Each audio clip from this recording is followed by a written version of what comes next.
What happens when you're starving? Chances are you go in the break room and you're starving and there's donuts or leftover cake from a birthday, or on your way home from work you're starving and that drive-through is unavoidable, right? It's irresistible. There's no way you're not going to go in that drive-through, right? I'm here to help you with ways to avoid all that.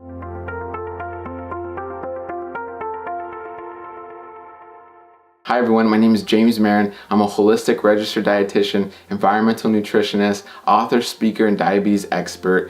I want to talk to you today about meal planning for diabetics. And this is great meal planning if you're already a diabetic or if you're looking to avoid diabetes, okay? So if your mom or dad or grandma and grandpa have diabetes of some form, you're more at risk. If you live in the United States or Canada or any first world country, you're more at risk for diabetes, okay? So this information applies if you're at risk, which all of us are, or if you already have some form of diabetes, okay? So I wanna let you know that meal planning can save your life.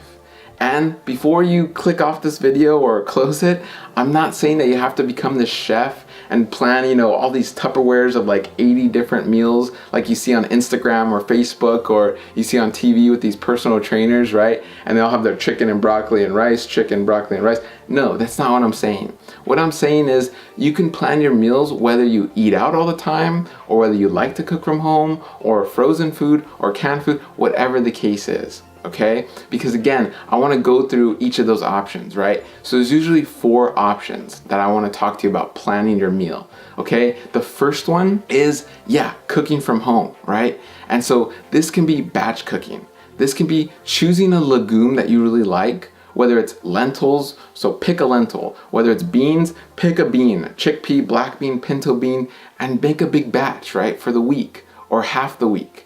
Right? So let's say you did a big batch of chickpeas and that lasts you half or the whole week. You can then turn some of that into hummus. You can then add those chickpeas to your salad. You can then, make a nice fresh chickpea salad that goes in between a sandwich or something like that. So there's tons of recipes to do with chickpeas, and these legumes are great for you. They're so healthy, and at the end of the video, I'll tell you why and how all these foods are really healthy for you, okay?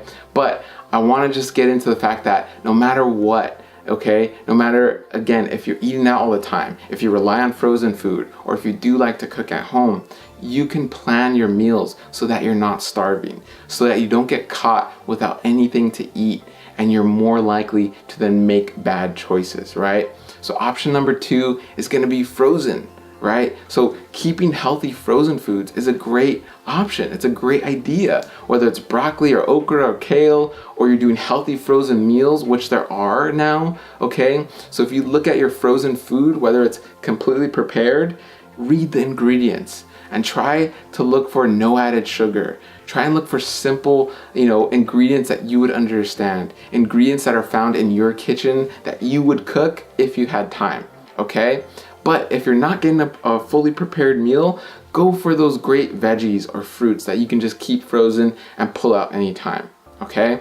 Option number 3 would be canned food. Again, going for the legumes or going for the healthy soups. And when you get a soup in a can, read the ingredients. Again, the same rules apply to frozen, pre-prepared food, right? You want to look for no added sugar. You want to look for simple ingredients. You don't want any fillers or artificial ingredients, right? Or ingredients you just don't understand. You want to look for ingredients that you would cook at home if you had time. That's the rule of thumb, okay? But even like pickled vegetables come in jars, anything you get in a jar or a can that can, make it easy for you to put together a really healthy meal, go for it, do it, okay?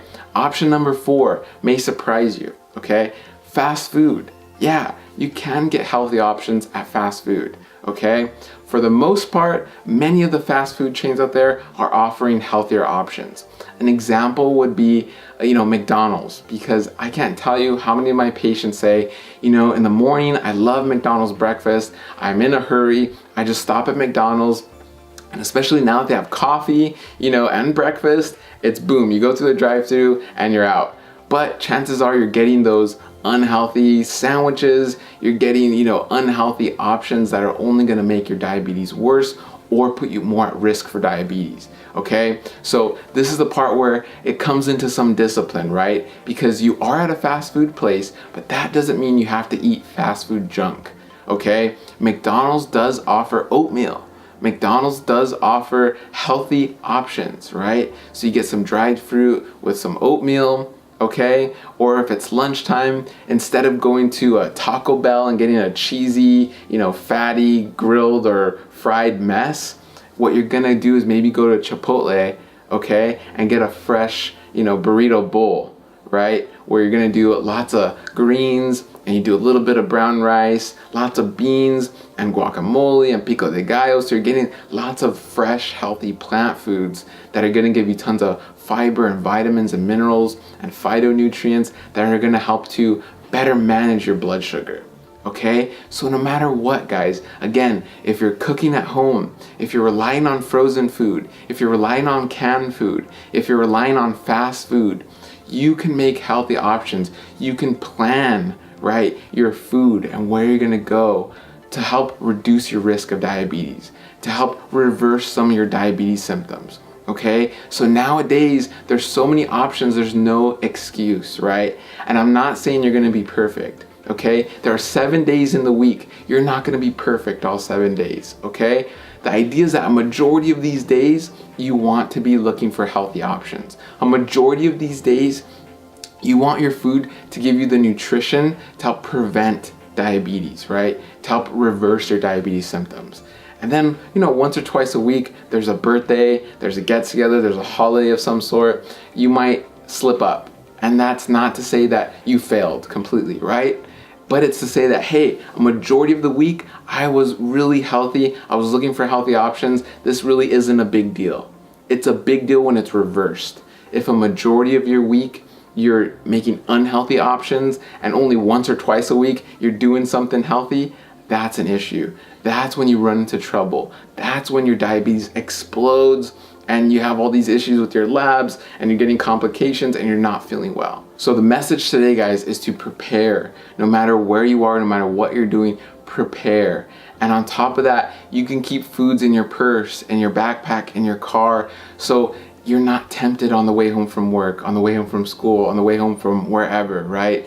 If you know that, hey, there are no healthy options on my route, there's just tons of, fast food that's really tempting for me, keep something healthy in the car that you can snack on until you get home to your safe space around your healthy food, and make better choices there. Okay, so what we want to do is help you make those better choices. So if you click below, you're going to get this free, it's absolutely free booklet. Okay, in this booklet, it's going to help you better navigate the grocery store. This is something I give to my patients as a resource. These are my patients who are on their way to reversing their diabetes symptoms. I give this to patients who have reversed their diabetes symptoms, who have prevented, who are in pre-diabetes and got out of that trap, right? So this helps you better navigate the grocery store, and it gives you 101 foods to avoid. And these are foods that you can 100% avoid, or these are foods that you can minimize. But the idea is that you understand what you should eat and what you should not eat. And that is huge, guys. This is absolutely free. Click the link below. You get this booklet 100% free as my gift to you today. And I want you to let you know that you can like and share this video with friends and family, right? Share this information with friends and family who are struggling with diabetes, who are scared that they're gonna get diabetes, who are at risk for diabetes. Share this with them and help them to get this free booklet today, okay? Thank you guys so much for watching. Make sure you connect with us, like this video, and stay tuned for more information. Thank you so much. Have a great day.